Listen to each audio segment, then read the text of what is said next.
Okay, so back to one of the creepiest stories about frogging I have ever heard of. So James saw this really strange rehabilitation message on his calendar, but he thought it was just a strange way that Brittany was trying to tell him that he needed to tidy up. Well, 3 weeks later, James was finally convinced. They were all going to the movies as a family, and there was one particular blanket that they liked to use to snuggle up to watch movies, and none of them could find it. They searched the house up and down. It was usually on the couch. The kids were helping. No one could find it. And the second that they returned home from that movie, they found that blanket folded up perfectly, sitting on the couch.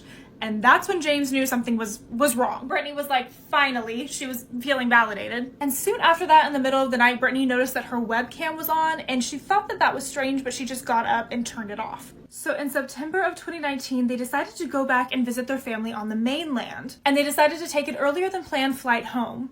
And when they pulled up back to the house, they noticed that James's road bike was sitting in the driveway, and he was like, I didn't leave that out there. So they knew something was totally off, and the second that they opened their garage door, they noticed that everything was trashed. James was scared for his family's safety, so he went ahead and grabbed a sledgehammer and headed to the front door of the house. James tried to open his front door, but was met with some resistance. And then after providing a little bit of extra force with opening the door, he was met eye to eye with a man inside of his home. And this man was, no joke, plotting their surgery. If you guys want to hear more about this story, tune into Frogging Hider in My House on Lifetime on June 18th, 10/9 Central.